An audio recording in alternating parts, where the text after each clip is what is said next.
Good evening, everybody. Welcome to the stream. Hi, how is everybody doing? And today, we have a very special day today because 6 years ago, to this day, the cover of Never Too Late went up on Tapas. And since that time, I'm still doing the comic. I'm still, unfortunately, in chapter 4, but I'm not giving up. I want to finish this project. And yeah, so today we are celebrating the 6 years of Never Too Late. So I will be working on this illustration, which will be in the future the new outro illustration for the comic updates. So expect having thank you for reading, look at my socials, in the future. So in between working on it, I have some questions. So I have gathered some questions and placed it in this one file, and I will go over them to them. If you in the chat have any questions right now, sir, go get them. Hello, welcome to the stream. Thank you. New page went up yesterday. I'm so happy that I got this page out before the anniversary. I feel like my speed of making pages has plummeted a lot, last year and this year. I don't know why. I don't know if it's life. I don't know if it's my brain. Something is not clicking. But this month I did 2 pages this month. Last month I did 1 page. Okay, 1 page last month. And on January it was 3 pages. So it's still better than in 2025 where I made 13 pages in the whole year. So I am I think once I get over this particular scene and this particular chapter, it will be a little bit better because we'll be going to the very crucial and emotionally gutting moments in the comic, and I'm so looking forward to drawing them and to seeing people's reaction to them. And I hope I will be able to tackle them right. So we got some questions. In the meantime, I might, if there will be things that are applicable for me to show, I will just open them in Clip Studio Paint. If not, I will be just yapping and drawing this illustration. Yeah, anniversary comic is still in the works. I have all the, let me actually open and move all the, well, maybe not move them right now because these files are big. I did a screenshots of the seams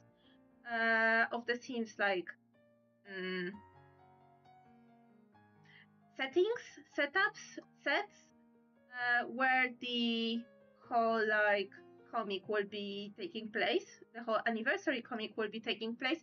But since I did this by print screening, it also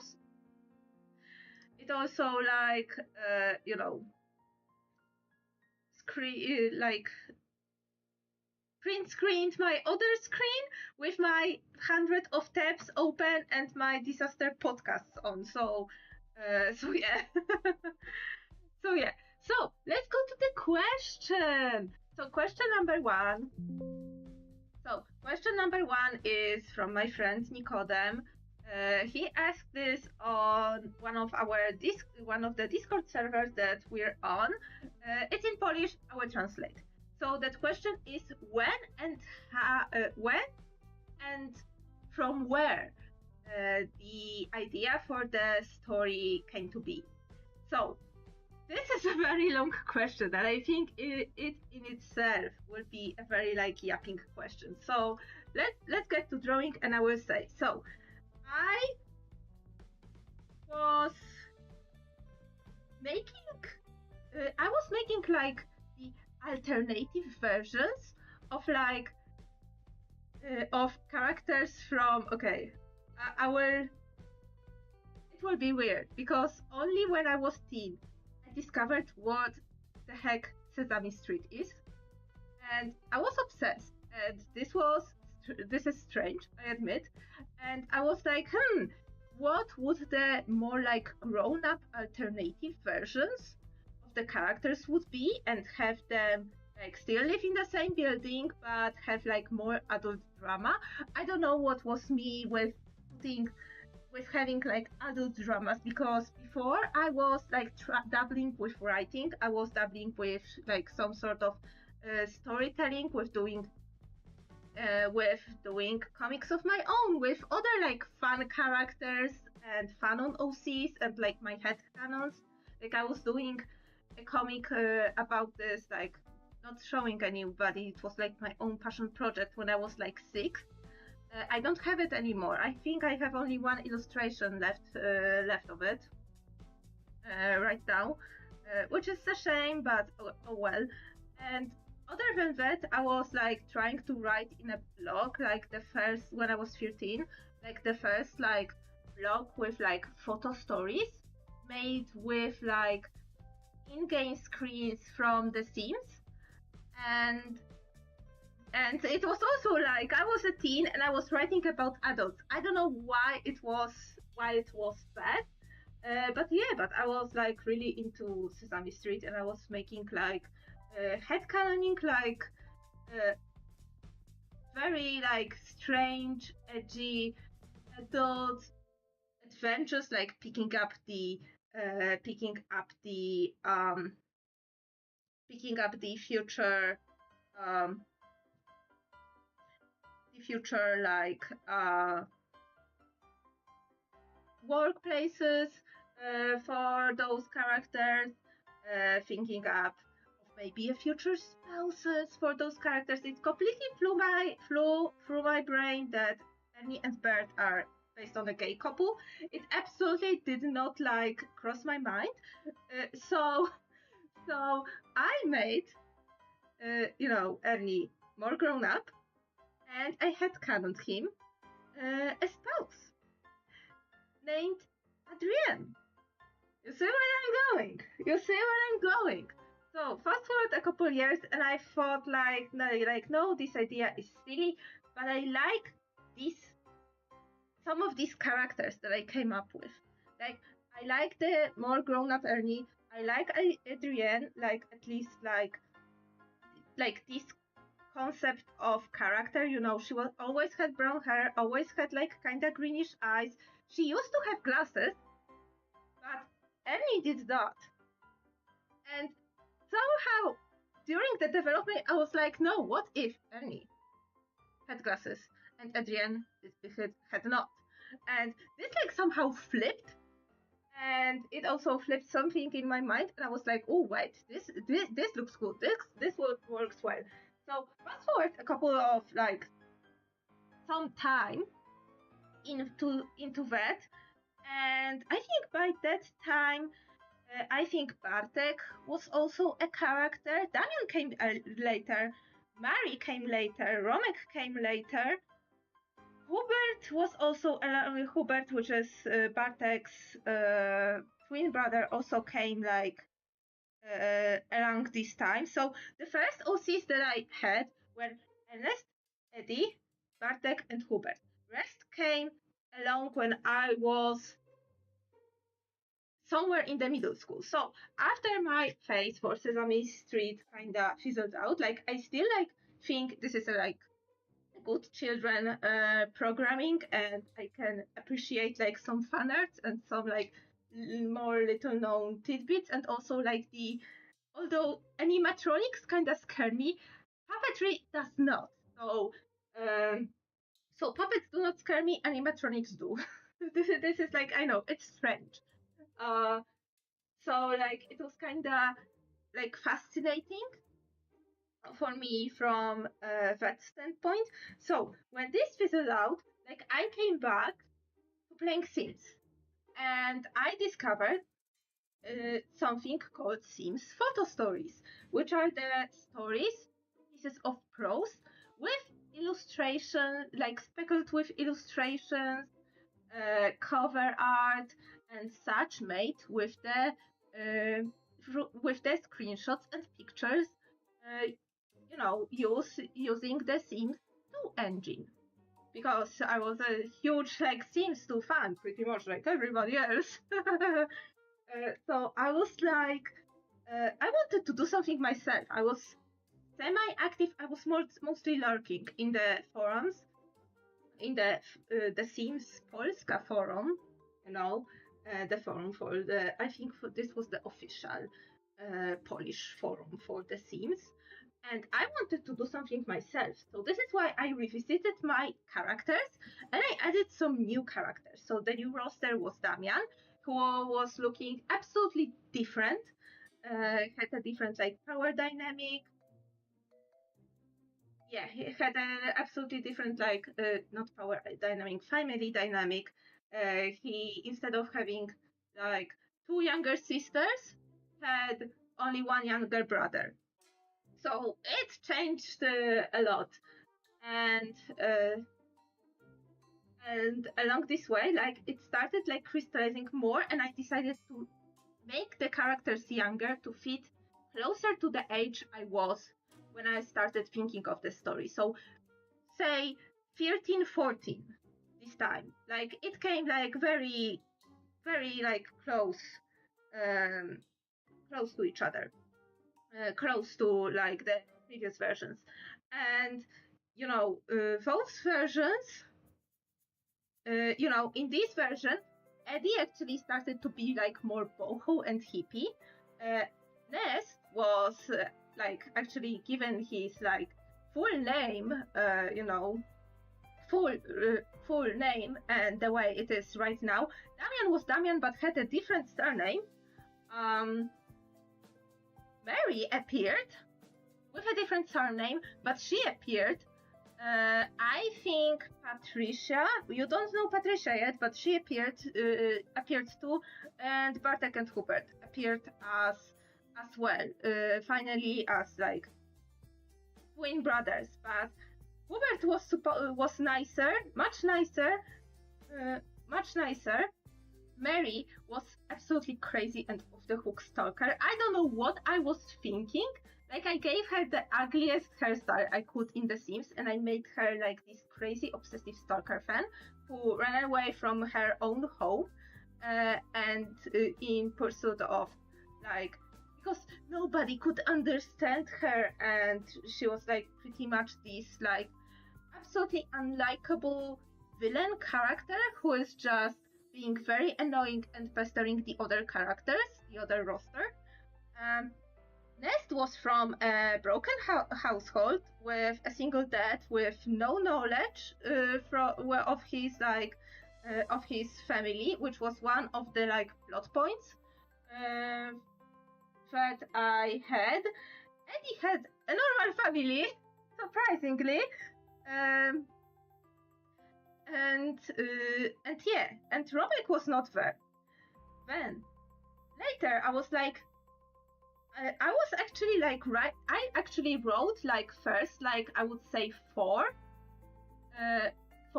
chapters for the story. Like the story would start, at the beginning of the school year. They are all coming to high school, and they are like more or less knowing already each other. And like I remember I had like the lot of the school, and I was it was like made as a residential lot because I could not figure how to like summon Sims on a community lot in The Sims 2. Like mind you, it's like we're talking like 2006, 2007. The whole roster of The Sims expansion pack is not out yet, so I was like scrambling, scrambling, and I tried to post them, give them a toast, dress them up in like semi-formal outfits, the way like students here, dress, but I did not specifically set it in Poland. I don't think I specifically set it in Poland. I maybe did, because it was something I know, but I never outwardly said that, yeah, this is Poland.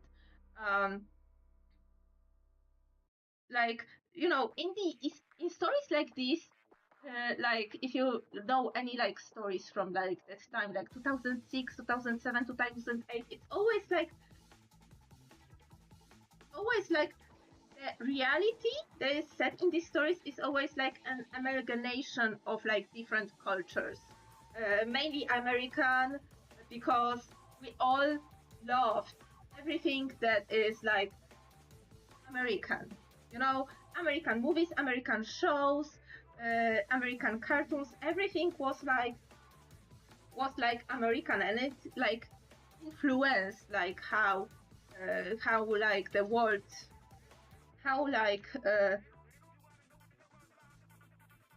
the world that the people who were like writing fanfics at the time, or like short stories, like how they like pictured like a very like cool setting to be. It was usually like the high school in the USA with lockers in the hallways and stuff, So yeah, it was the time where I was like coming up with the story. I wrote like the first 4 chapters. One chapter, Nest is like volunteering at the hospital. I don't even know if you can do this as a 15-year-old, probably not. And I remember this plot point vividly. He had like a beef with someone else, but then finds his grandpa in the hospital, turning out like he disowned his own like children, and he brings his dad to the hospital and sets up like a heartwarming reunion. And right now it's like a big red flag, like, bro, you want to throw a reunion as a 15-year-old to your like father who is like almost 40, and to your grandfather who disowned him or like missed him like somehow and went absolutely no contact. Like, bro, this is like a big like no. Like, I know this is a big no, but back then I was like 14 years old and I thought this is so edgy and cool. What was also so edgy and cool? Singing in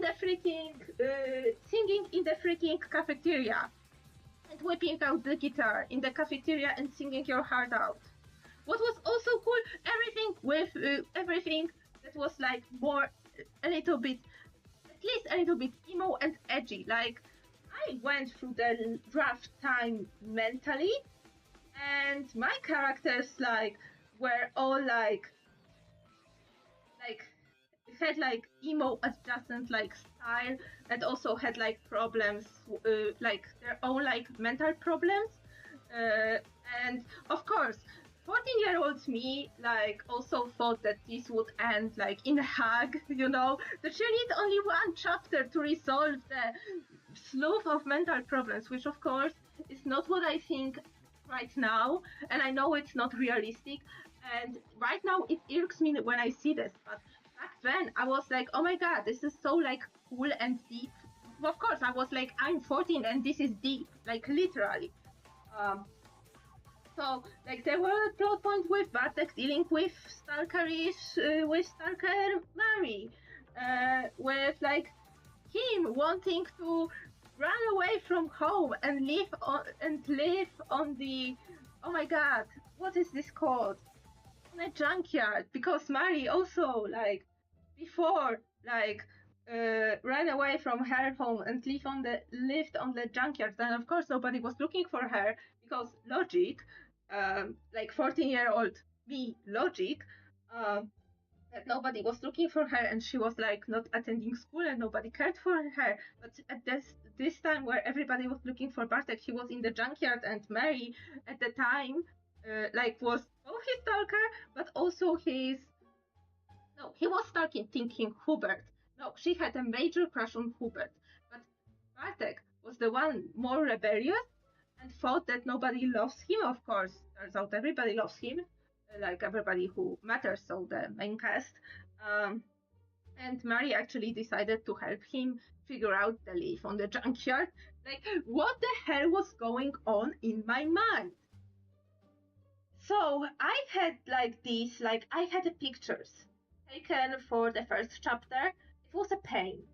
I wrote up 4 chapters of these, and of course, I was like very inadept in putting pictures in a forum post using, hyperlink, using like Photobucket or image check or EMG URL,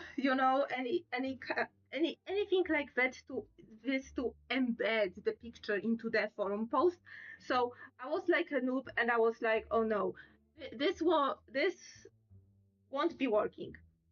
Also, in the meantime, I was like, I was reading a lot more. Like this is I was always like, I always liked reading, but I was reading like a lot more, and also I was also a very jaded kid. Like I did not like I am influenced, of course, by Western media, but at the same time I hated what the Western media portrayed, especially about like girls, and it was not for me. Like I was not about like at all like, yes, in the future I planned for like any romantic subplots in the story itself, but it was not my main concern.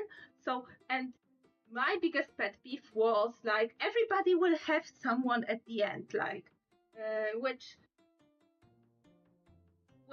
I think subconsciously I started doing by creating characters and putting them in some sort of pairings, or like forcing them in some sort of pairings. But after some time I realized that no, this is not the way. This is actually not the way, and feels like against the things that against like seems like absolutely against the things I actually like strived for, and like against my values and against what I believe, and put a very bad message to the point where I felt absolutely disappointed in my time in middle school, when I went to the junior prom and it went absolutely miserable because I was like alone. I was very shy. I could not dance on a dance floor at all, even if there were a couple of colleagues that were like dragging me to the dance floor, but I absolutely could not feel the music. I was just standing, and it was such a bad like experience for me that for sure I wrote something about having a bad experience at the prom, like a subplot for that, and also a subplot for like going alone on a prom and actually like not having fun at the prom, like something from like my experience.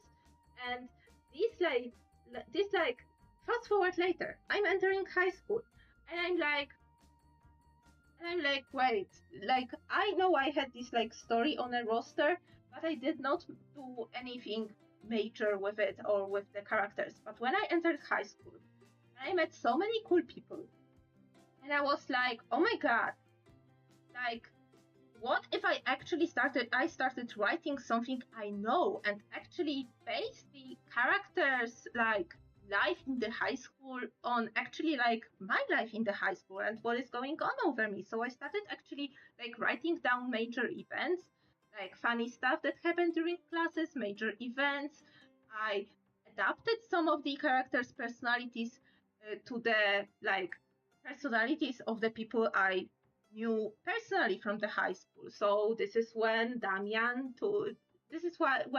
like the characters more or less took their like had their biggest shift and were like closer to completion, is when I added like more real life people like quirks, more believable and likable, like, you know, character traits, like Mari stopped being a stalker, Hubert started to be more standoffish, but Bartek started to be like more like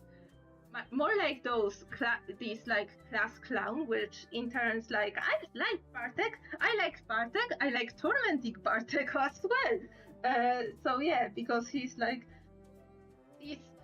this like character who will like wiggle himself out of the trouble, but at the same time you're kind of like feeling like he's kind of cheeky, and it won't like hurt to get him like a slap on the wrist every once in a while.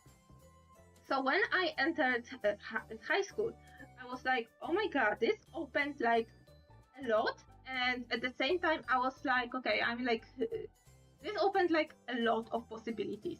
So this is when I decided that I actually want to set this like in more or less like Poland, and set the events like more or less on the events that are happening like not necessarily in my life but in my school, you know, in my school with my teachers, you know. So this is when, like, we're talking 2011.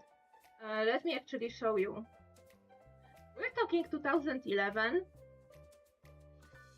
and actually this is like the oldest like lineup of the characters. And yes, there is a self-insert inside, because I thought that it would be also like an interesting thing to actually have like even more of my experience inside. And yes, this is like the title, Zgraja, which means in Poland. Oh, and this is why I changed the title, because it was the title Zgraja was there from when I was like 14 years old, from the time of me trying to write the photo story, the Sims 2 photo story, and giving up on it. But I like the title and what it connotates, because it is like a flock, a group, a ragmate group, more or less. Like it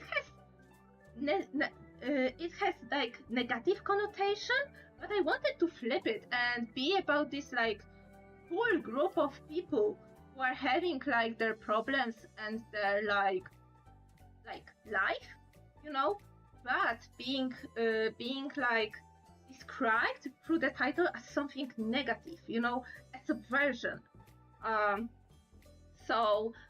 But I could not, like, for the love of me, find like the English equivalent that would be like in one word. But I really, at this time I was like, oh my god, I can do this. I can do this with like I can do this. So I started writing like a couple of versions. Right now, I actually started from this time, like we're talking 2010. I actually started to keep everything I draw and everything I write. So so there were a couple versions of the story, of the beginning, of the middle, of the of the end, and you know,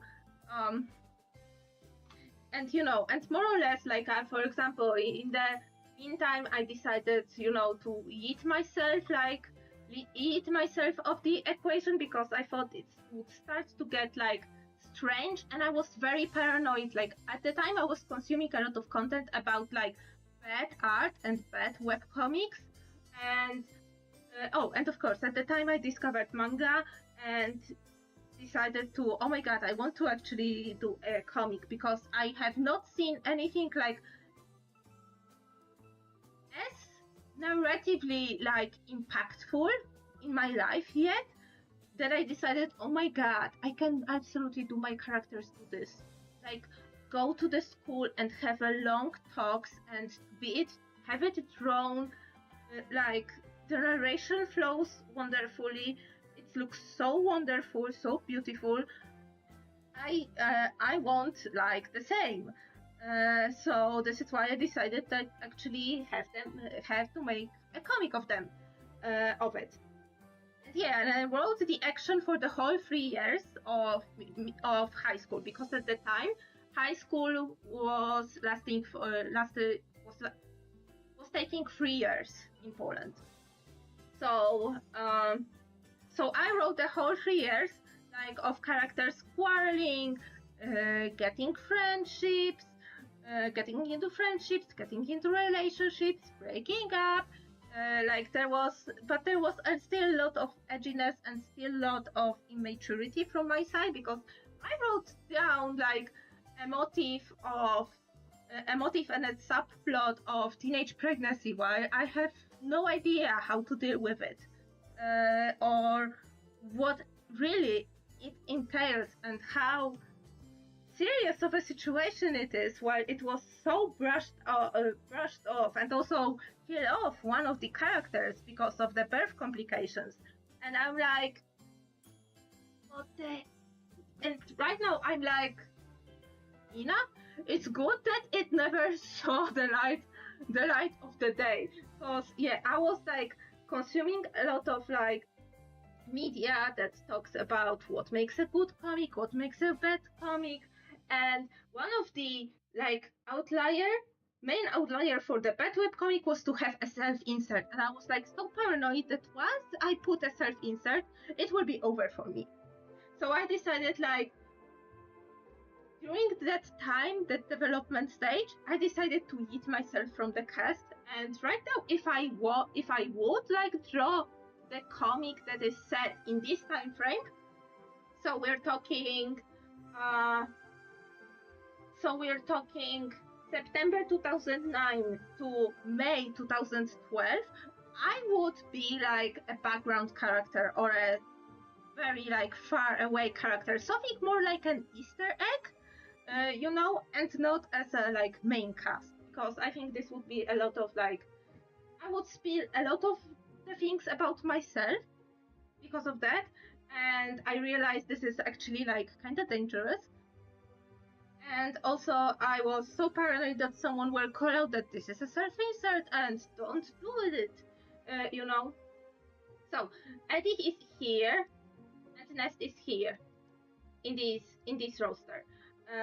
So they look different, but at the same time, not as different.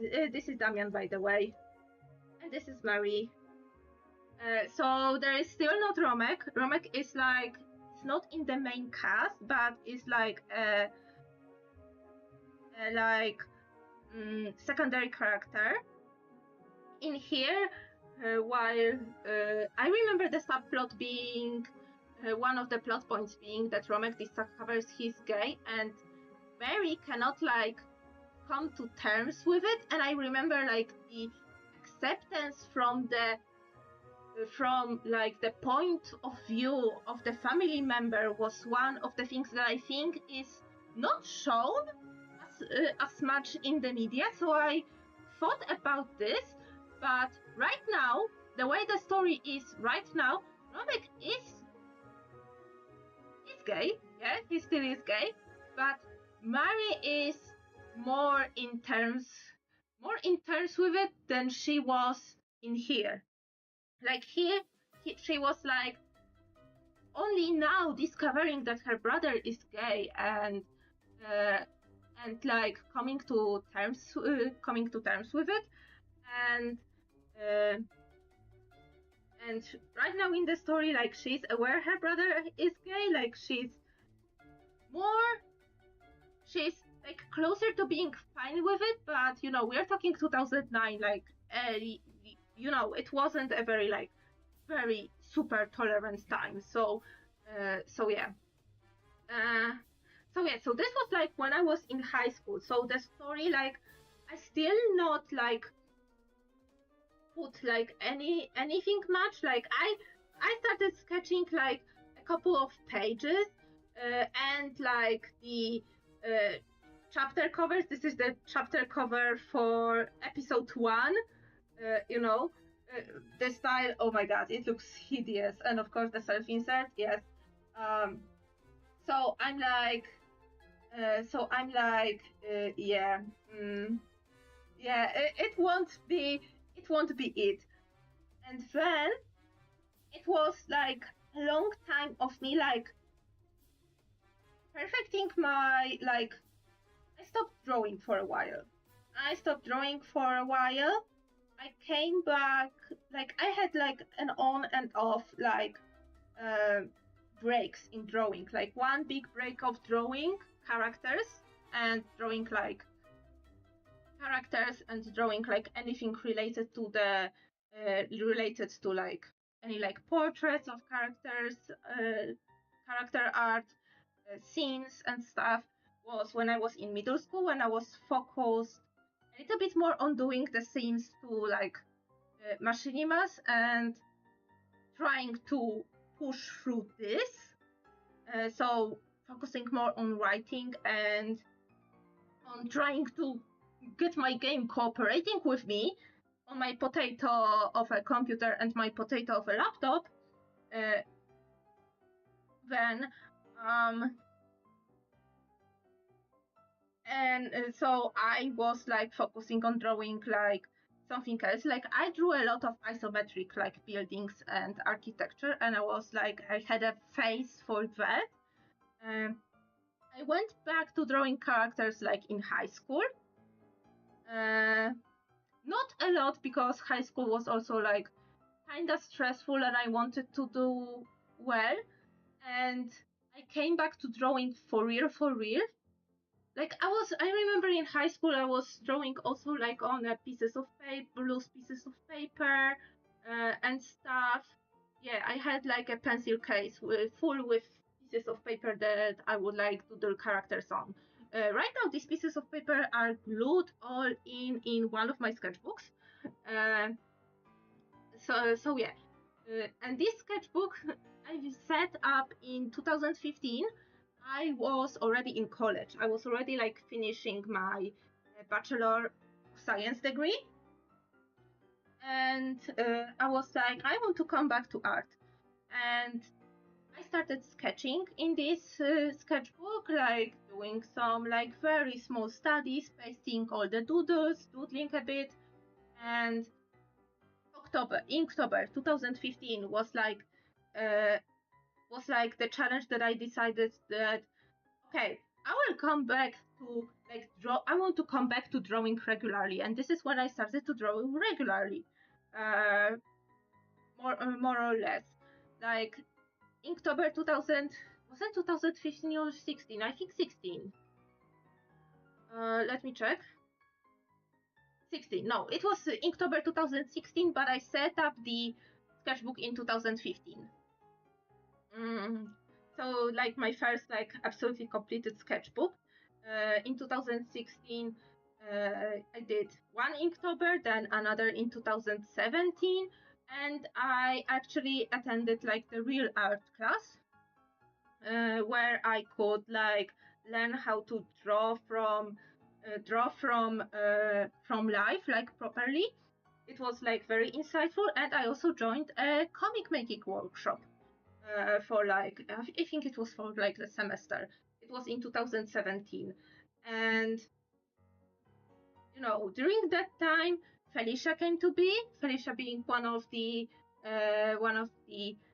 secondary characters right now in the in Never Too Late, and during the comic book workshop I decided to touch up on the like on a different plot aspect from like the whole plot, because at this time in of the whole like 3-year long plot, you know, we're talking still about the plot for the Zgraja project, which right now was renamed as the Rejects, and because like it fits more, and also was the name of the band that the main characters formed. And I decided that okay, I needed for the comic book workshop a short story to develop during the workshop. So I decided to focus on why why this roster of characters and not the other one formed the band called The Rejects. And and this is how Second Chance developed. My first comic started publishing in 2019, but I spent like 2000. For sure, in 2018, I started working on it, like sketching it all and doing this actually. So in 2019, 2019 was the year of Second Chance and this project. But I still did not want it, like it was a preparation for The Rejects in the comic form, you know? And you know, while writing the story for The Rejects for the 7th time, like I have like the whole Word document with like snippets of dialogue. I rewrote the story whole to the Word. I still need to like polish them if I want to turn this into script, or even more polish them if I want to have it as a book, which we will get to later. But during writing of the plot for The Rejects, I realized there are two characters that have more screen time and have a lot more potential. And guess what? It's Addie and Nest, like the first characters that I ever came up with, like not ever, but ever in the like middle school Nina era, you know, in the middle school era. Because the first character that I ever came up with was the happy accident of me misgendering Jerry from Tom and Jerry.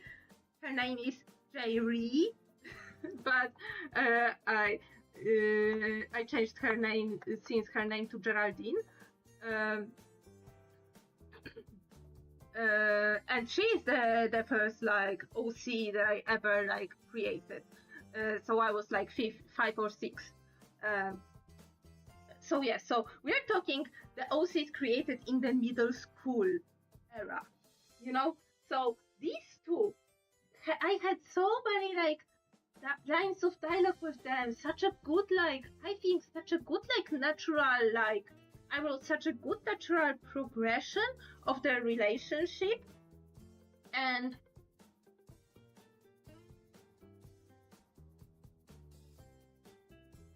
that I was like, when I came to the moment where they were explaining to other characters how they met, because in this version at the time of The Rejects, it is like known that they know each other for some time. In the first version of The Rejects, they are childhood friends that were separated and meeting again in high school. But this time, like, I was rewriting their meeting story like 3 times already. And I settled on the one that is right now shown in Never Too Late. And when I was writing their meeting story, it was like, there are so much stuff in this one chapter explaining their meeting to the other characters that, like, I was thinking, like, what I should do with it. Like, I see this is a good story potential.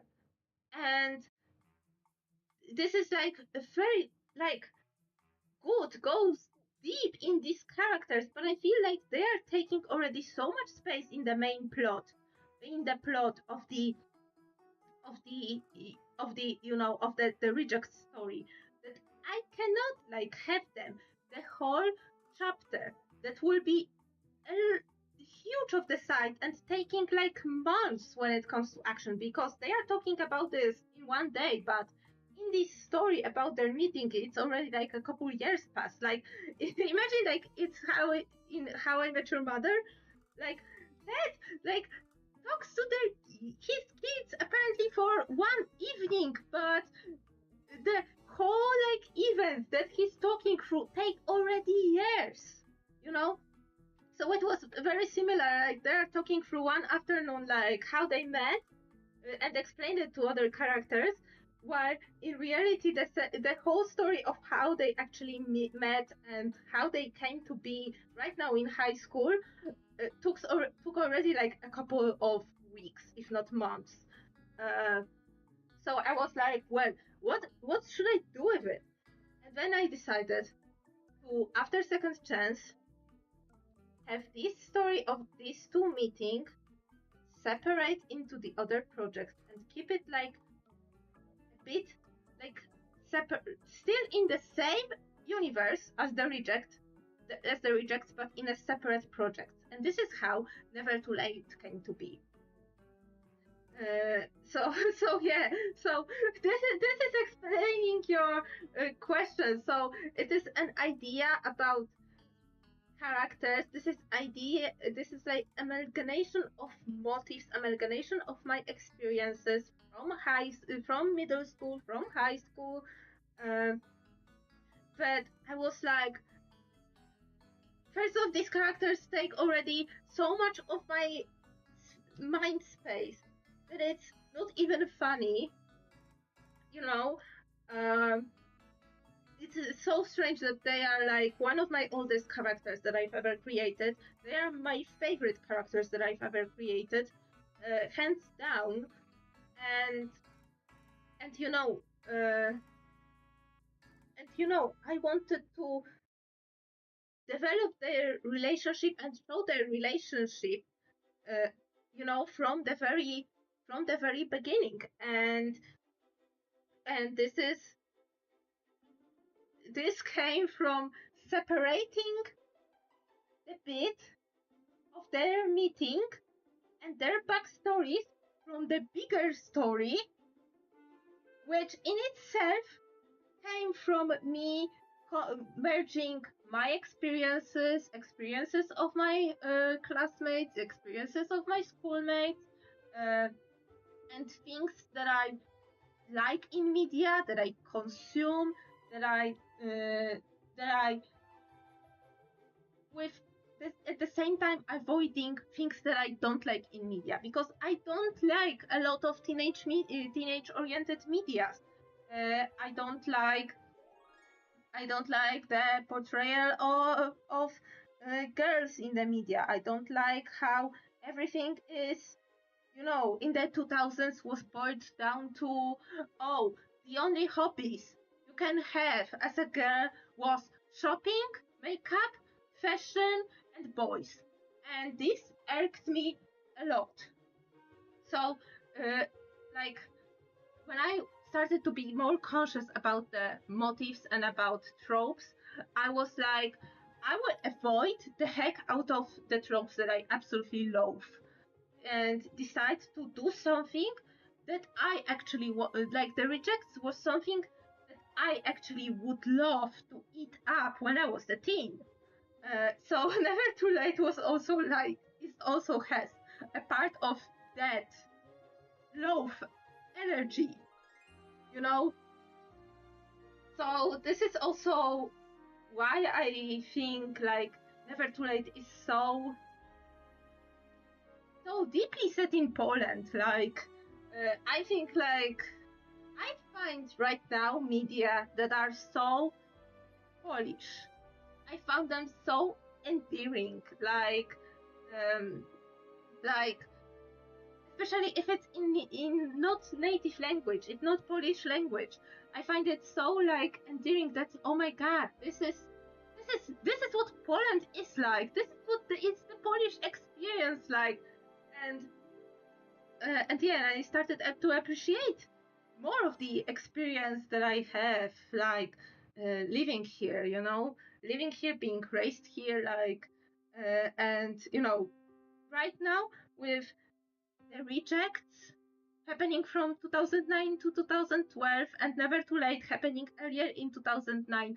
Like right now, the disconnect from 2026 and 2009 is so big, time-wise, that to me, right now, working on Never Too Late feels nostalgic. Because this goes to the time where I was like this like 15, 16-year-old had like went to the same tramways, went to the same buses, went through the same like street, went to the ice cream and was like nagging that why the one bowl of ice cream is like 5 zlotys. Right now it's 8 zlotys minimum. Like, oh my god, this is such a ripoff. Like, you know, listening to the music from that time. Like, this right now is like a very like nostalgic trip for me, and I also want to like put this out for the people who are like around my age, like kind of like a time capsule, because right now anything that is in Never Too Late and the Rejects is a time capsule to this like late 2000s, early 2010s, when you were a teenager and you went like discovering like the internet, you were like starting to be your own person, and yeah, it is like an amalgamation of all of this, like all of these like thoughts that I had since like I was 13, 14, 15, 16 going on. So this is not a straight answer, but this is as an expressive answer that I am willing to get. And I realized I was talking for over an hour for this, so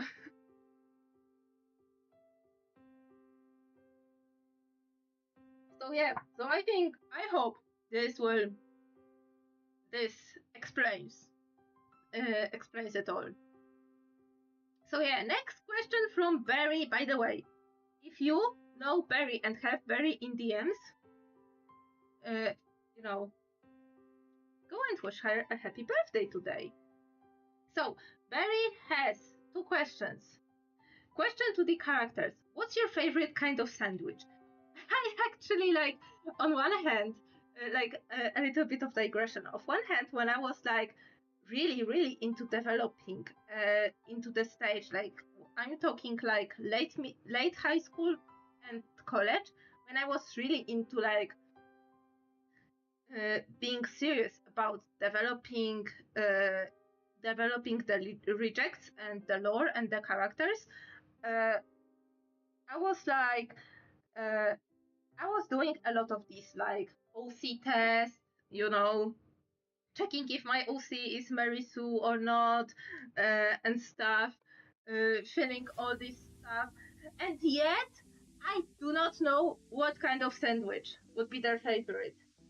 So I think right now, talking from like right now, I think Nest would get something with lots of vegetable, like a BLT or something like this, like yeah, with lettuce and tomato, something like, because you know, keep in mind, Ernest is like recovering from ED, so he still has some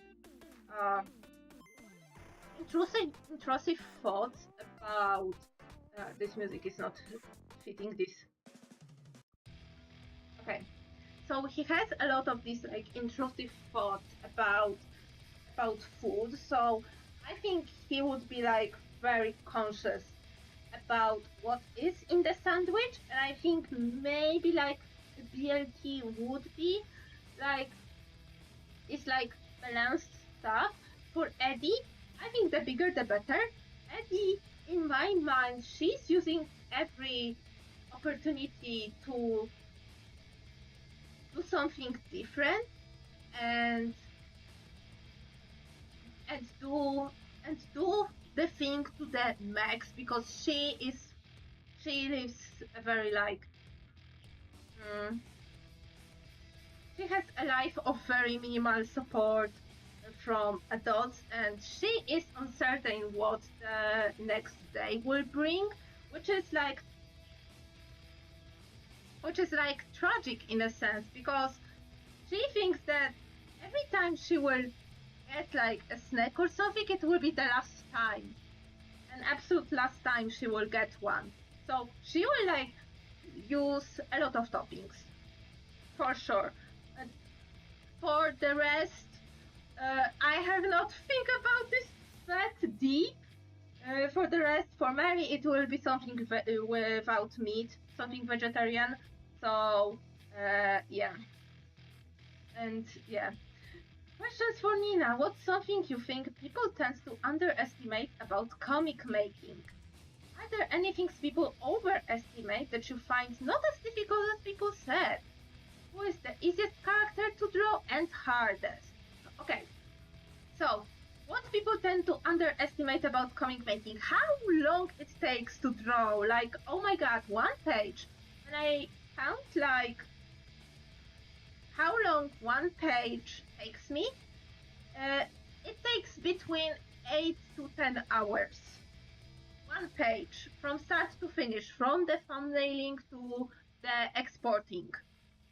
And I think this is like the underestimation that many people have. Like, and I had this too. Like, I thought I would check out one page daily when I was like in high school, but no, I could not. And I was revisioning a lot of pages because after a while I was like, no, I actually don't like it that this scene goes so fast. I was still like thinking, I was still like very noob when it comes to paneling. We're talking about high school me. So I was still big and very much a noob when it comes to paneling. Uh, so yeah. So people underestimate the total time it takes to make one page, and I think underestimate like how important is the sketch. Like the amount of times where I had to redraw my sketch to be a little bit more detailed because I have not like put in important elements. Like for me, I need like 2 sketches. First one that is usually my thumbnail sketch, and second one which is more detailed sketch, like especially when it comes to characters, details of their expressions and clothes, and things that I would forget probably while drawing them. Um, so 2 sketches before going to line art. So you know, I am not the person that is going straight to line art or requires only one sketch layer in order to line art. Like I am not that kind of the person. So this is like, I think this is one of the things that people underestimate. How long it takes and how much like sketching is the sketch under the line art is important. Are there any things people overestimate that you found not as difficult as people said? To me, okay, it depends. Sometimes backgrounds. There are some backgrounds that are like quite easy for me to do, and some that are that are very hard, very hard or tricky to do. But I would say lettering and bubbles. Like once I started, and this is something that I started to do when I was like planning out second chance. So like 2019. But when you're sketching out your page, when you're doing thumbnails, let me show you. When you're doing thumbnails, oh, I can even show you here. Always at least write out, if you're doing this digitally and you can like zoom in and actually write out the dialogue, or leave the space for the bubbles. And if you leave enough space for the bubbles and make sure that everything has a flow, is readable, has enough space, and there is enough space for other like elements like props, characters, everything else that you want to show. Like, this is when lettering like goes smoothly, because you know you're not like obscuring any important element. You know that. Let me show you something. When you do this, you know that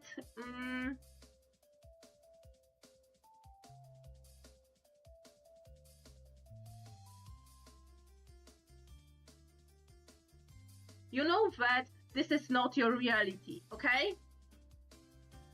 I uploaded the finished line art. Great, you left room for the lettering, right? You left room for the lettering, right? And you know, the lettering is obscuring half of the character, which is kinda a no-no, unless it is intentional. In which case, I will show you chapter 4, page... Oh my god, it was one of the first pages from chapter 4. No, not the first pages. Okay, page 22. Oh, it did not open where I wanted. Oh, see here, obscuring Addie face in here was intentional from my part, because these are the people that this is the person that Felicia doesn't know, and she's like, at the same time in the bubble, she's like, and who? And who? Nugu?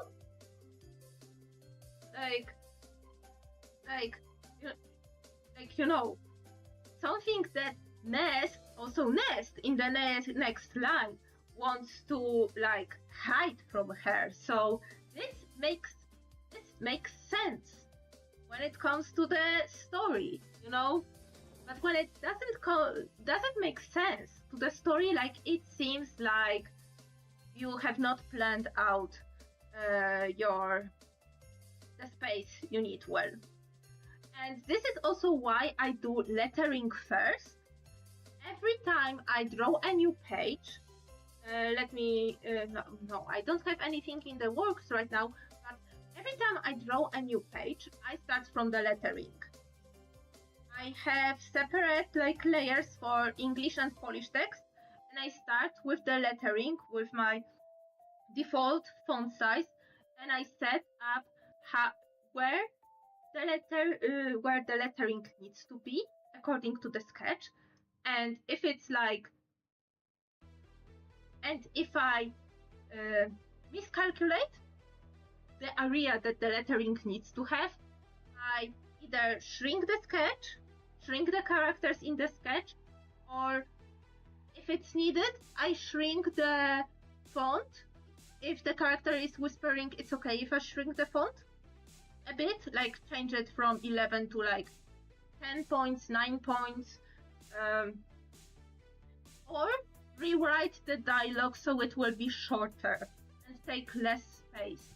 Like, so this is why I do lettering and bubbles first, because I know where I should not like draw anything, and most of this thinking and like dialogue writing, it's already like behind me, you know. So, who is the easiest character to draw? This is hard. Like, I find my characters relatively easy to draw. I think Nest is easy. Addie is easy if I figure her eyes right, because sometimes Addie's eyes, because of their shape, turn out a little bit wonky. When it comes to characters' hair, I usually keep them like they're relatively simple. So usually like my main cast of characters is the easiest to draw. The hardest to draw are the third plane characters, background characters. I hate drawing background characters and thinking about them. Like, it was a real pain let me tell you, it was a real pain. Let me go to the chapter 2. Let me go to chapter 2. It was figuring out who will be here in the background. We're talking about this guy, Bianca, which got the name later. I was not aware how much she would be like in the next chapter. I needed a character to fill in, and I decided to use the character for whom I already have like design. This guy, this girl. There is also like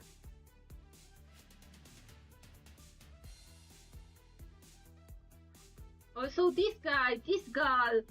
Like I really don't like drawing background characters. It is a pain for me because I feel like I'm going to the same face syndrome with the background characters. And I know they are like, oh, they are just throwaway characters, like I will use them like once or twice. It's still a pain for me because I think that they should be like somewhat unique and somewhat different because nobody is the same. And also, I don't like, I know I did this in chapter 2, before.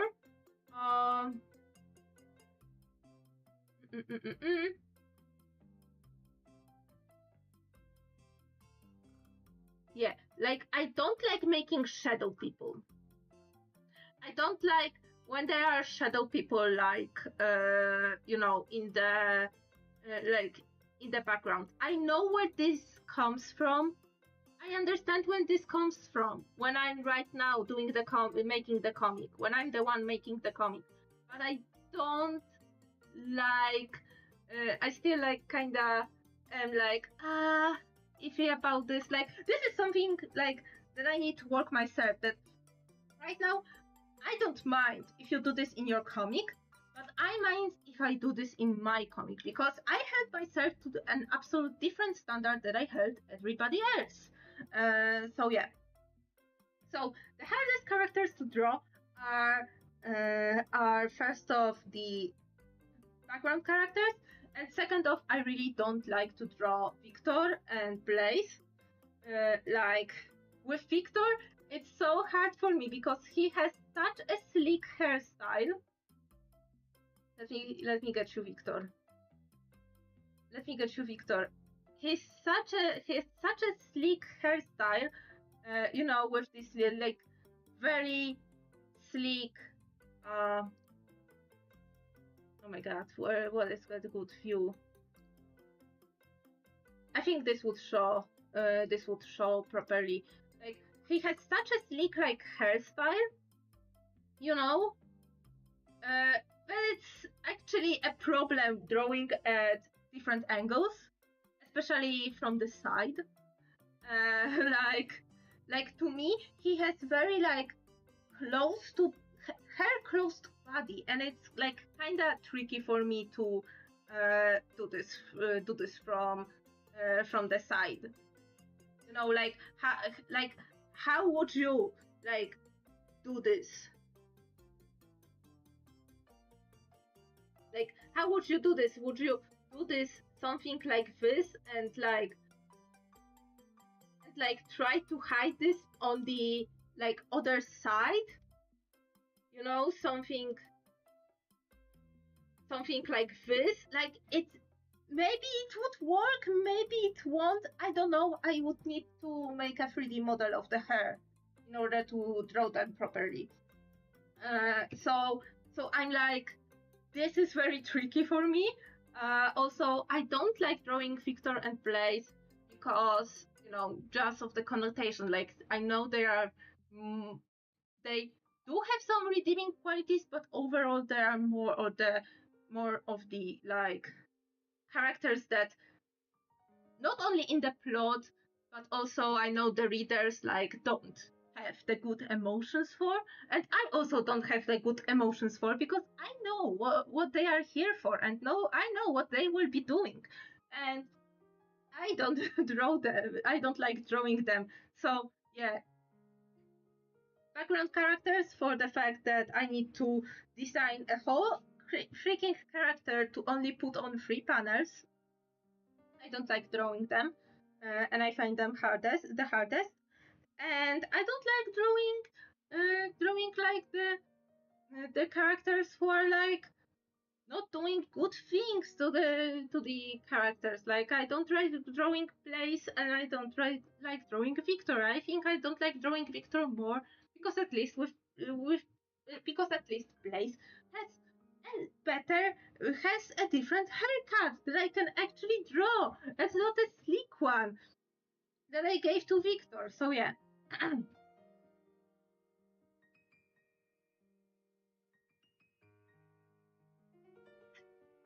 Okay.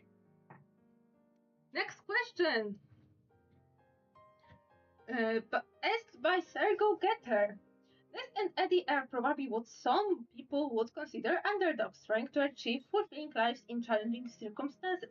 Are these two inspired by the life journeys of someone you know? No. The short answer is no.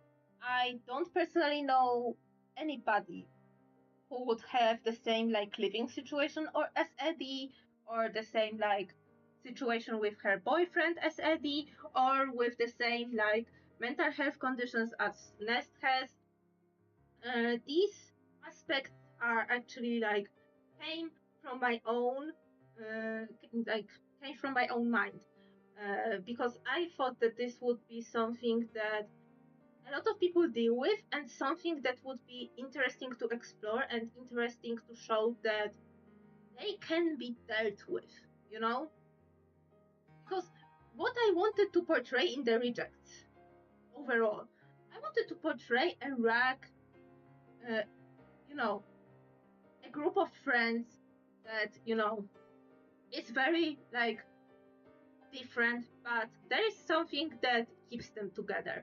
They are like the rejects by the outsiders standards, but they all like have like ambitions, their own hardships and their own redeeming qualities, and this is what it makes them like strong and stay together, you know. Mm, so for Ness, like his hardship is him dealing with his appearance, his perception of himself, his ED that he developed, his bullies, his like feeling that he's disappointing anybody, the feeling that he's not good enough. Yes, some of these feelings, like I felt through my life, but not all of them, and not to the point of like uh, me like developing ED, you know.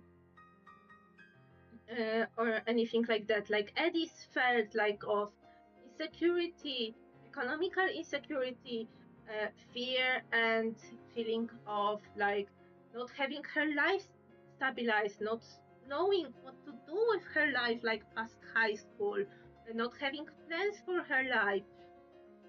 Like, yes, some of these like thoughts are also something what I felt when I was like up till the end of high school. Like I have no idea what to do, what like major to pursue, what college to go, and it gave me like an immense stress, you know, in my life, when you feel that everybody else has like some vision of of like one another, some vision of themselves, uh, you know, the feeling of having like absolutely no plan for yourself, no vision, and having to like explain that, oh, I don't know yet, and I don't know why I don't know yet, like feeling of uncertainty. Like there are also some feelings that I had. So there are some feelings that, yes, are common for Nest and Addie, and especially for Nest in chapter 5. Oh my god, I will put some of my darkest thoughts into Nest. Some of the darkest thoughts that I had, like when I felt like the worst in my life. But not necessarily to the point that, no, I did not have like an absolute abusive mom who would like lock me in, like other lie to like the probation officers, like not allow me to see my other parent, have like an absolutely terrible ex who is not letting me like live without him. Like I'm not having like an ED or like having like bullies anymore. So so so this is some of the thoughts and feelings I had were put in the characters, but their experiences and their life journeys are not mine, or not belonging to someone I know personally. What advice would you give to those whose lives relate to these two protagonists? Uh, I know it is like very sappy, but don't give up and carry on, and like still try to do what you are able to do your best, whatever your best you can give at the moment, because there is always a way. There is always a way out. There is always a way to change your life, and yeah, nothing is really like permanent. Like your situation can change, can absolutely change, and you should not give up on living. The most important is for me is do not give up on living. Like, oh my god, it hits me. Oh my god, I'm starting to cry. Um, because for sure I was in the moment where I thought that this is the end. Nothing will ever change in my life. Nothing will ever get better. But it took me like just it took me like still doing what I was doing, and doing and like going with the flow, uh and I grew. I also like got professional help when it comes to getting medication, stabilizing my mood, um stabilizing and trying to conquer some of the intrusive thoughts. So if you have an ability to seek professional help, do this. So I had so never giving up is like still hitting me hard, because I remember the time when I thought that nothing will ever freaking change in my life and it will only go downhill. But it never actually did go downhill. Yes, there are like better events or like moments where I'm like feeling like crying, like from like feeling absolutely poopy, feeling overwhelmed, feeling like stressed, feeling uncertain about the future. There are feelings like this, but overall they are not permanent. They pass, you know. So absolutely not give up. Do not give up on your life too early, and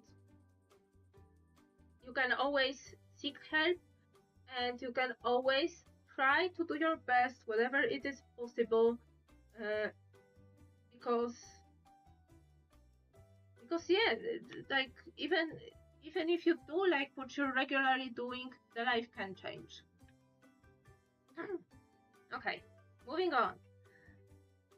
From Sam, what's something that you didn't expect or that surprised you from making the comic? At the beginning, I was like, I could not decide whether or not to make the comic in Polish or English. And it was the case in the second chance. I started second chance, and the first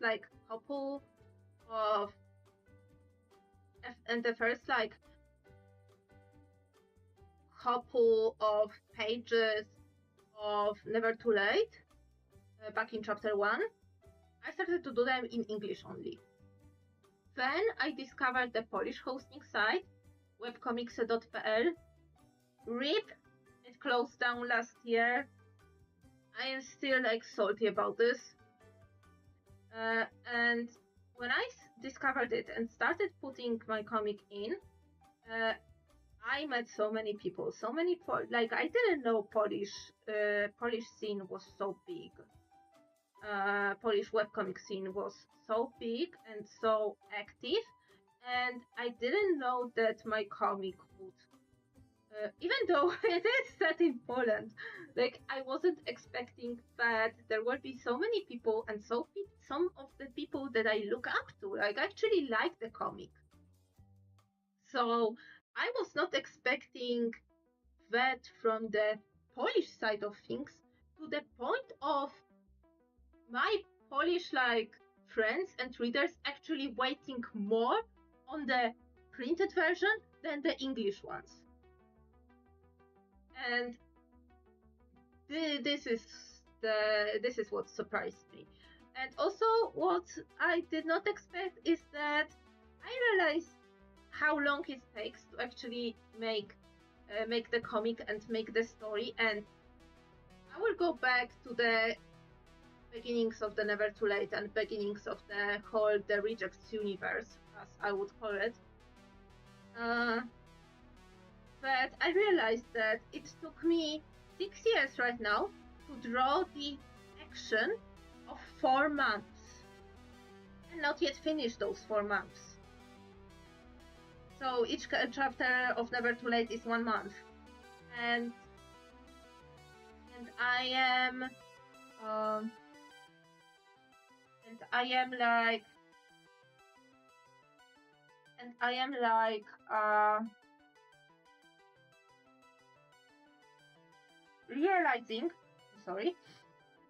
now realizing how long it will take me to actually draw 3 years of the Rejects, which makes me thinking that if I will, oh my god, I thought I deleted this song.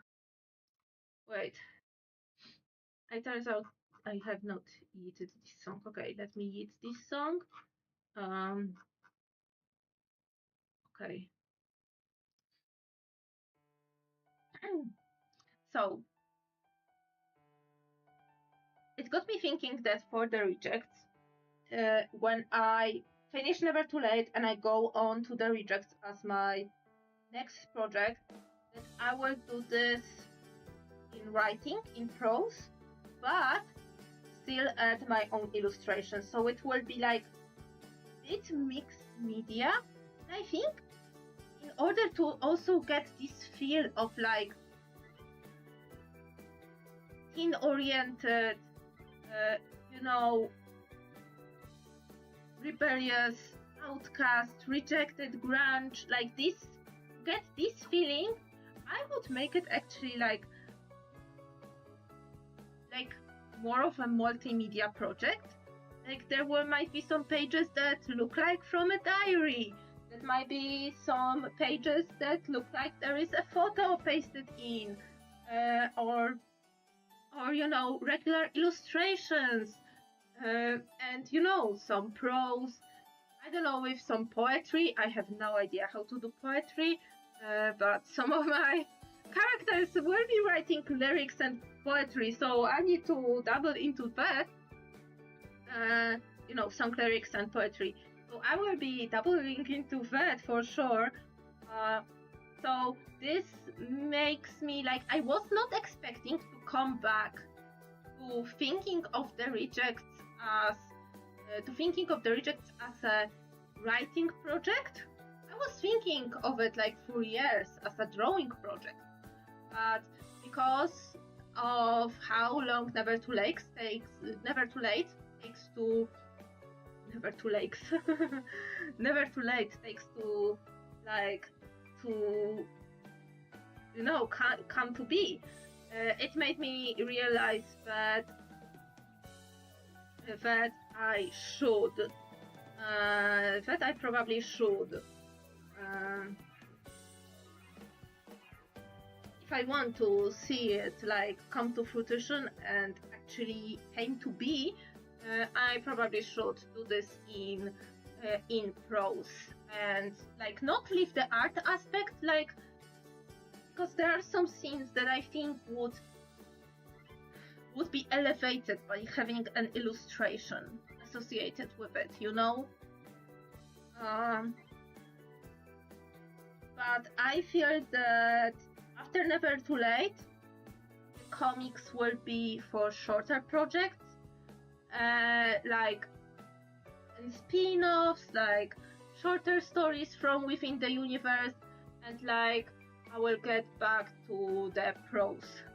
I don't know how it will look like. I haven't written any like very long form since, oh my god, I did like one test of writing the rejects in a longer form, and I wrote a description of Eddie and Romek inviting Nest and Damian to the garage, something that would happen in November 2006, and something that would happen in November 2009, I'm sorry, November in 2009, but in the rejects already, and not in Never Too Late. So I am like on the... So yeah, so this is something that I also wasn't expecting, that I would be thinking back of going back, after the first figuring out the layout of the Sims 2 photo story when I was 13 years old, back to me being 33 this year, and going back to thinking of the rejects as the pros, What's your favorite shortcut to use when drawing the pages? Oh, my favorite is building in the Sims. And let me actually prepare one of the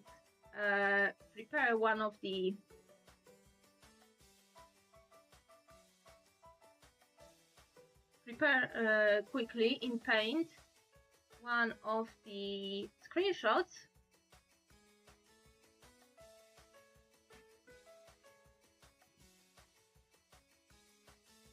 Because The Sims 4, right now it's free, right now EA made it free. EA is terrible, and The Sims 4 with its so many updates is as stable as always, but you can download some mods and when you're on PC and set up, like for example, a bathroom, very believable looking bathroom, and since the Sims camera in The Sims 4 is so like has a fisheye lens kinda, I usually like to straighten this up a bit. Oh, you see, now the vertical lines are more or less parallel. Let me check it with the rulers. Okay, I can try to do this a little bit more.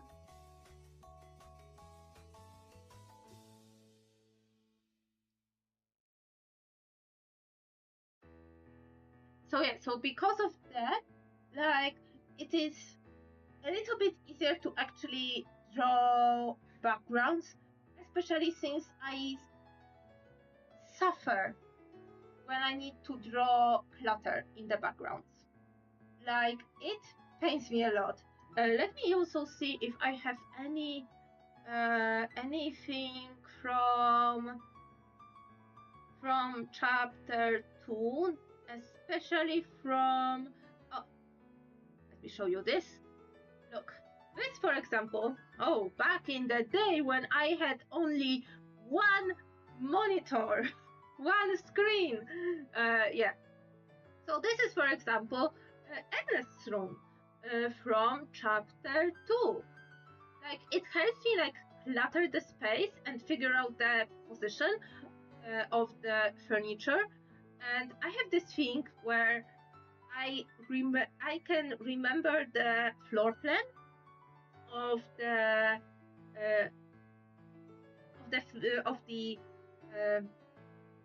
flat or house I was in. So I based it on a real life floor plan of one of my college friends that invited me to her house. It was like in the first year of college and we had some time off. So I actually was like, oh my god, there's such a nice like apartment complex right around my old high school, where of course I wanted to set the never too late to be, and I was like, oh my god, this is the perfect spot for Nest, because it makes so much sense for Nest to live here while his grandpa, who teaches at the school, also lives, and it's like, it is the great, like, this is the greatest. And let me show you, like, look, let me actually put them on again.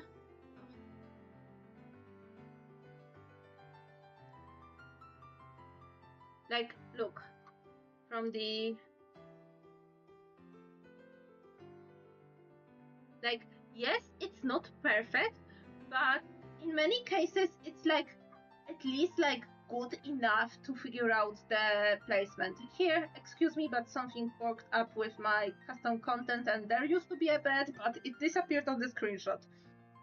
But yeah, but it helped with figuring out the perspective. You can now like use the rulers in Clip Studio Paint, perspective rulers, and set up your vanishing point, like first vanishing point and the second one, and have like a nice horizon line already, and start like tracing over it, you know. Like, I am not like fully tracing over it because the assets are still like under like copyright laws, so I am making sure to change it to actually furniture that were like available at the time. Like, I did like research when it comes to like furniture that would Ernest's family have. Would Ernest's family have if at that time, and given their like financial status. So yeah. So this is like one of the tips. The other one, use the perspective rulers from Clip Studio Paint. If you're using Clip Studio Paint, oh my god, they are lifesavers. Like, before I used Clip Studio Paint, I used Medibank. I don't remember if Medibank has this option, but this is like absolute lifesaver when it comes to this. The other tip I can give is for drawing foliage. So let me go to chapter 3 that takes place in Łazienki Królewskie, the Royal Bathhouse Park, and let me actually like show this one. So here I use layers and I use stroke effect. So I use layers, for example, like the only line work in the background is the line work separating the sky from the rest, and I put like brush strokes on top. You know what? Let me open up the raw file real quick. Okay, do not save. Wait. I need to edit some pages. Okay, so I will show you how many layers there are. Okay, you can see them. So I have so when you disable everything, this is okay.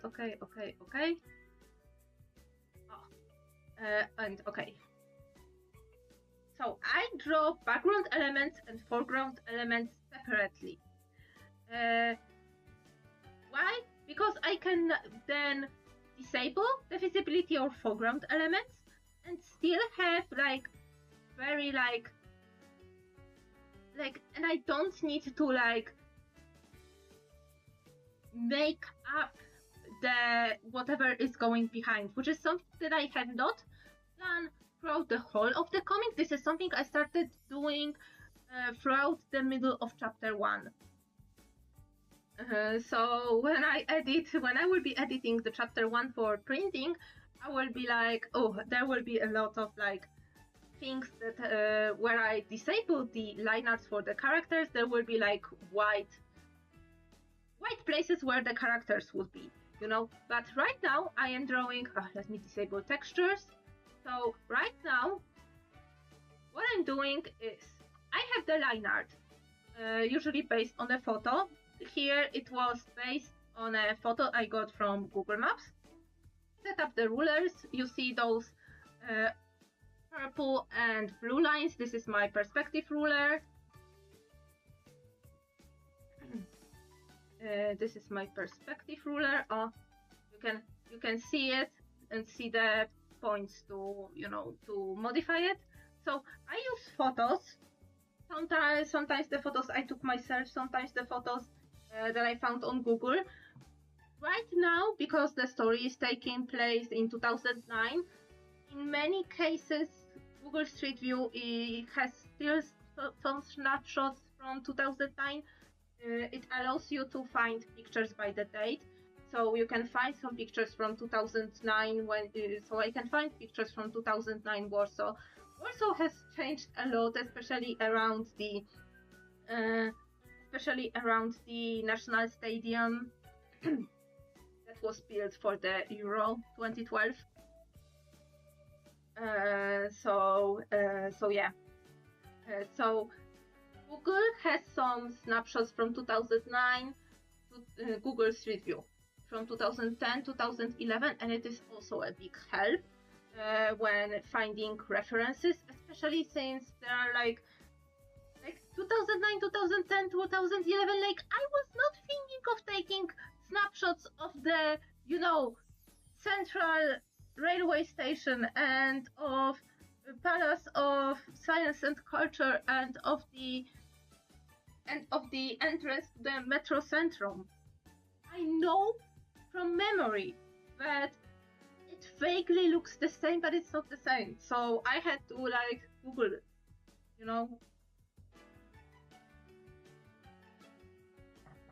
So what I do with the backgrounds is I draw like the most important lines from the picture.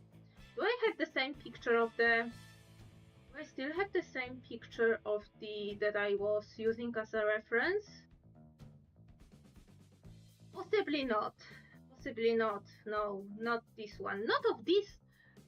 Not of this one.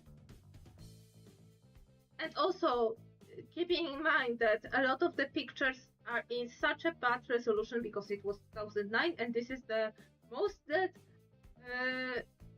some cameras could do, So I had a picture. I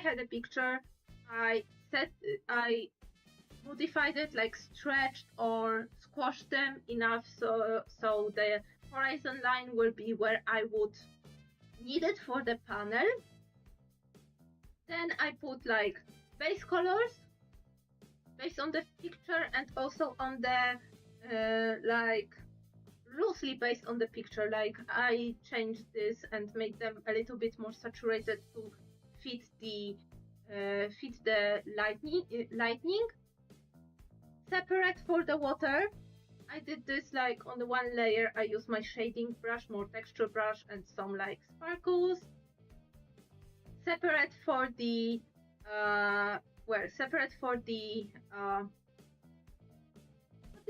for the reflection of on the water.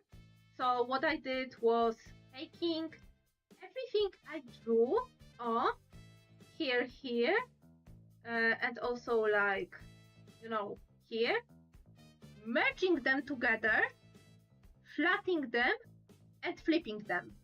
So, and changing the opacity to 40% so it blends nicely with the water, and airbrushing down in the middle. So it blends with the water. It blends with the water the deeper it goes and the closer it is to the camera. Because it made sense and looks nice. So on the separate layer, clouds. So I'm going from the back to front. Clouds on the blue sky.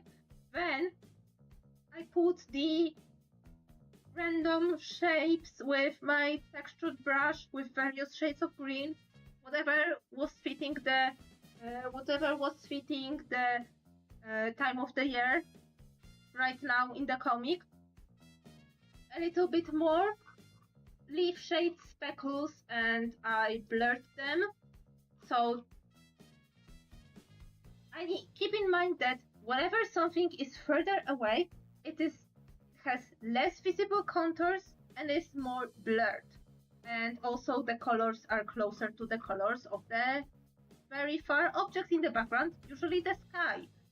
So to keep in mind, I color from the back to the front.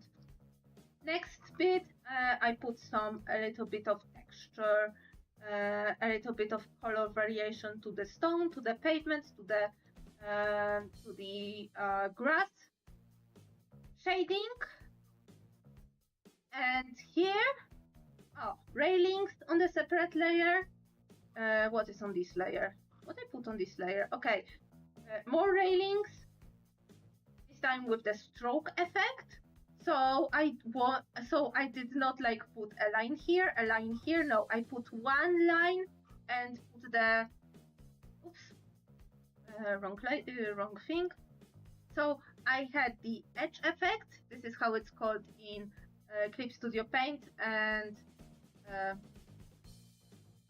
look, yeah, the border effect with the edge option, and you can pick the thickness of the edge in pixels. I usually, for the far elements in the background, I usually keep the edge at like 1 or 2 pixels, usually 2. So this is what helps to make the railings and like other repeated elements, because here the railings are on top of one another. Yeah, there's another pair of railings, so you have 2 overlapping railings. Yes, you know, working from back to the front, this is the back railings, and this is the front railings that are overlapping. Next, railings here, and next are the elements in the very foreground. Glass in the windows, I like to do this. Leaf brush, just put on those branches, you know. And some mood lighting, like more soft light and even more soft light. And then put the characters and do the same with the characters, like apply soft light, apply shading, you know. So yeah, so this is how I do backgrounds, like lots of references, built in the Sims 4, got from Google Street View, adjusted to the perspective and the camera angle that I want, and working from back to the front, using perspective ruler, using border effect, using and like trying to simplify the back when it merges more into the background, and does not have to be like as refined as the freaking grass in the very first plane, you know. Find a balance. Okay. And what are characters' go-to comfort outfits for lazy lounge days? Okay, so for this, I would usually say it's something pajama adjacent. For Addie, it will be her pajama pants and a loose t-shirt. Maybe one of her botched tie-dye jobs, or like a t-shirt from when she tried to do tie-dye but gave up, and it's like, you know, dyed or like splotch, like dyed or in like weird places, looks splotchy, but you know, she doesn't want to throw it away. For Nest, I think it would be also his pajama pants, but he wears shorter pajama pants. Usually I have Nest, you know what? Usually Nest outfit of choice for like being at home and stuff would be the outfit I had him actually wearing here. So a t-shirt, slip-ons, and either jeans or like a pajama pants. So I would say it would be like this. Okay. Does anybody else have any questions? Have any other questions? Let me quickly check up my socials to check if anybody asked any questions, like for example in the on Blue Sky or on YouTube. Any new notifs? If not, then this is this is all for the Q&A. Oh my god, I was like, my throat is actually killing me. So yeah, I hope that this answered all your questions extensively.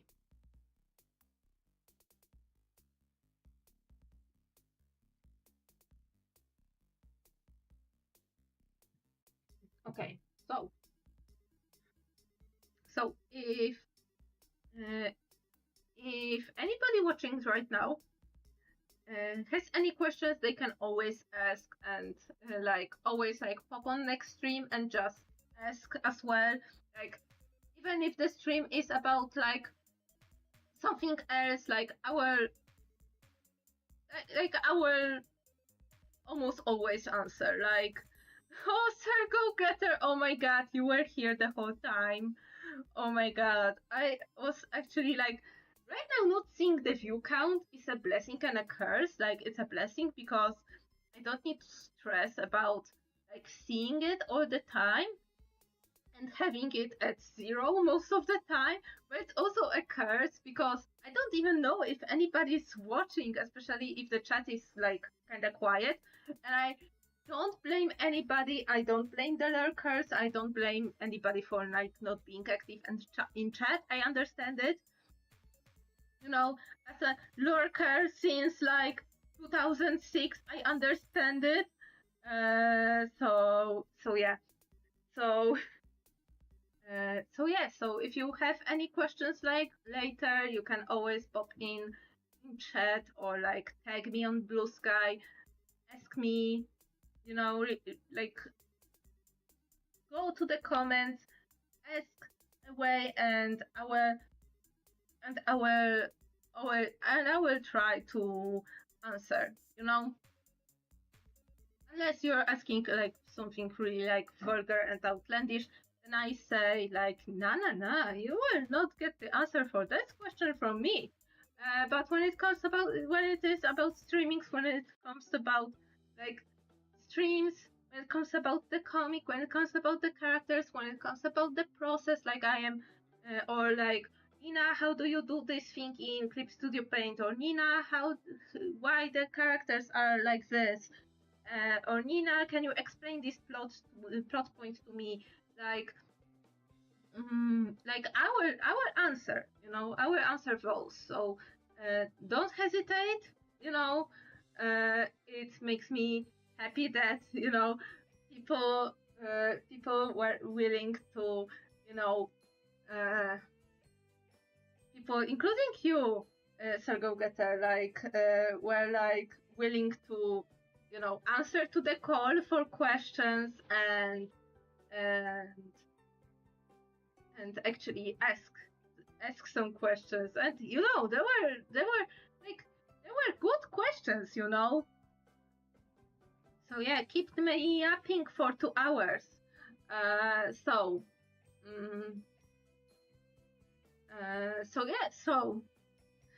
in the meantime, next stream, if I remember correctly, it's Followers Know Best, my monthly follower raffle. Yeah, and then on the 2nd, oh my god, it's already April. On the 2nd April, it will be a crafting stream. I have no idea yet what to do for this crafting stream. By this time I would finish this, but usually like I do cross stitch in my I do cross stitch like off the streams. More clay projects. Like I had this side arc sitting here like half built like for a while now, so maybe more clay projects. Yes, please. And then on 7th it will be more comic stream. On 9th traditional art.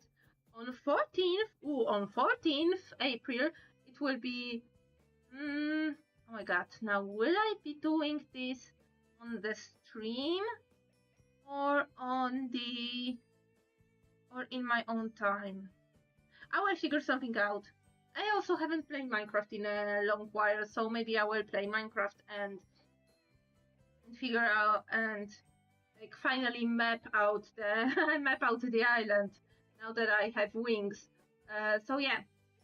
So next stream is like Follower Knows Best, my monthly follower raffle. So if you are a follower on Twitch or a subscriber on YouTube, you can tune in and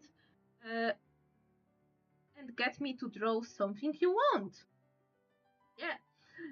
And on 2nd April, I will be doing some whips.